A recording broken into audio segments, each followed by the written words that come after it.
안녕하세요, 느긋느긋입니다.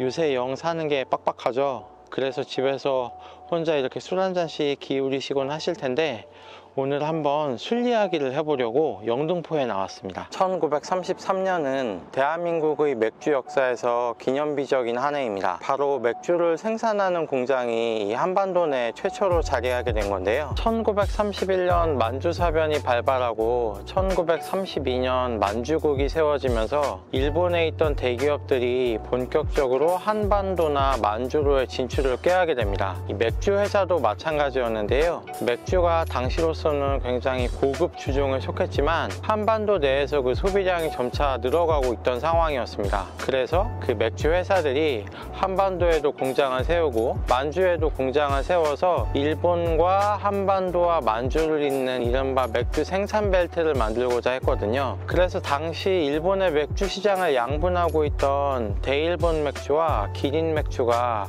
같은 시기, 같은 해에 한반도 진출을 꾀하게 됩니다. 대일본 맥주는 영등포에 조선 맥주 회사 공장을 차려서 운영을 시작했고, 기린 맥주도 대일본 맥주와 마찬가지로 영등포에 소화 기린 맥주 공장을 세우면서 운영을 시작하게 됐는데요. 이 양사 모두 그러면 왜 영등포에다 공장을 차렸던 걸까요? 그 이유는 크게 두 가지 정도로 생각을 해볼 수가 있을 텐데요. 당시 영등포가 이 철도를 끼고 있는 교통의 요지로서 경성 인근에서 가장 손꼽히는 공장 시대였거든요. 따라서 공장을 새로 이쪽에 세우는데 인프라가 굉장히 잘 갖춰져 있었다고 볼 수 있을 것 같습니다. 그리고 두 번째로, 사실 지금은 잘 상상은 안 가긴 하지만 영등포의 물맛이 되게 좋았대요.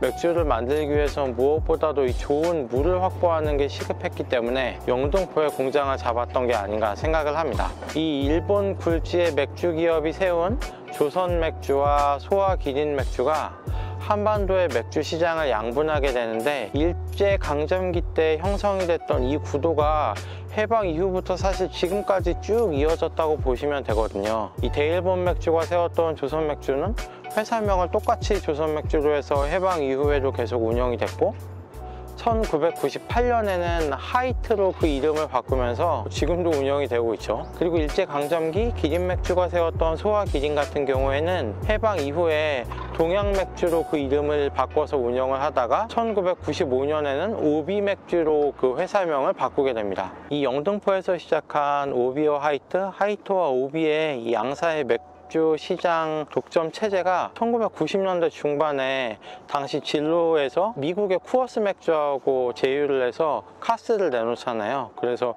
굉장히 거세게 한번 도전을 한 적이 있었는데, 소비자로서는 어쨌든 선택의 폭이 더 넓어져서 좋은 일이긴 했지만, 이 맥주 3사의 입장에서는 그 경쟁이 워낙 치열하다 보니까 이 3사 모두에게 씻을 수 없는 상처를 좀 남기게 됩니다. 진로 같은 경우는 다들 아시겠지만 이 카스로 맥주 시장에 한번 도전을 했지만 거기서 상당 부분의 적자가 발생하고, 또 1997년 IMF를 맞으면서 그룹 자체가 완전히 도산이 돼버리죠. 오비와 하이트 같은 경우에도 맥주의 생산량을 늘리기 위해서 이천과 홍천에 각각 대규모 맥주 공장을 세우게 되고, 또 카스에 맞서서 굉장히 공격적인 마케팅을 벌이다 보니까 오비와 하이트의 사정 역시 그다지 좋지 않게 됩니다.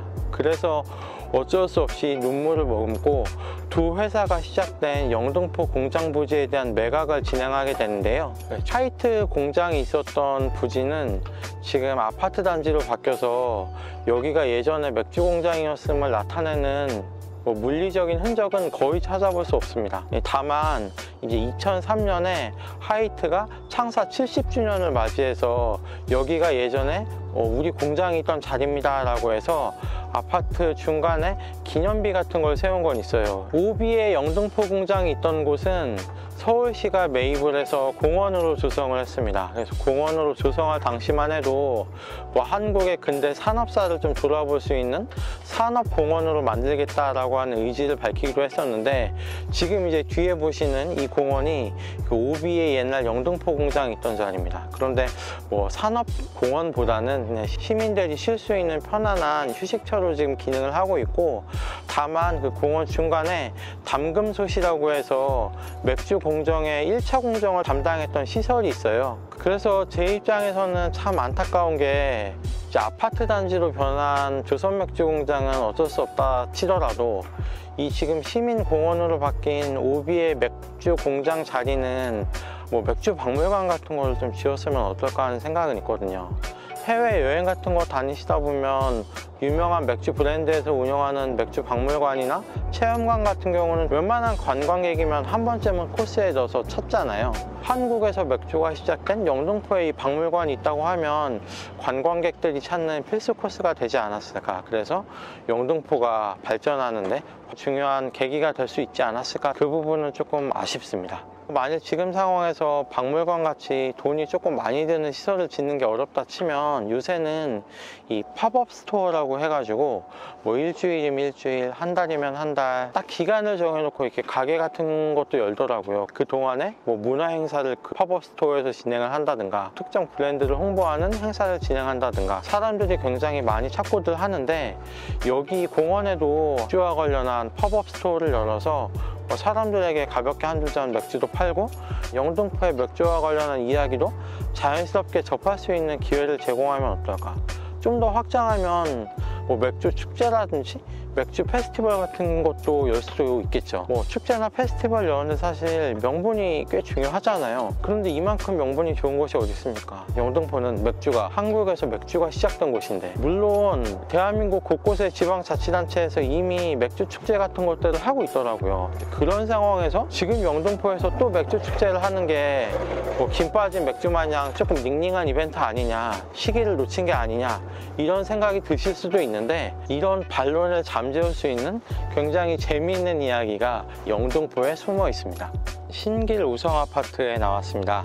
진로의 창업주인 장학엽 선생은 1924년 고향인 평안남도 용강에서 진천양조라는 회사를 차리고 주류 사업에 본격적으로 뛰어들게 되는데, 한국전쟁 당시 월남에서 부산에서 이제 소주 사업을 계속 이어가다가 1953년 서울로 올라와서 지금 뒤로 보이는 이 신길 우성아파트 단지 자리에 서광주조라고 하는 회사를 차리고 진로라고 하는 이름으로 소주를 본격적으로 생산하게 됩니다. 어떻게 보면 영등포가 진로의 고향이라고도 할 수 있죠. 진로그룹이 이 IMF를 맞으면서 회사가 무너지고 지금은 하이트에 인수가 돼서 하이트 진로로 그 명맥을 이어가고 있는데요. 그러니까 영등포에서 시작된 맥주 회사가 영등포에서 시작된 소주 회사를 병합을 해서 지금이 한국을 대표하는 거대 주류 회사로 성장을 한 거니까, 그렇게 따지면 또 나름의 역사적인 흐름이 영등포에서 시작이 돼서 이어지는 것 같기도 합니다. 그래서 보셨던 것처럼 이 영등포는 한국인이 지금 현재 가장 즐겨 마시고 사랑하는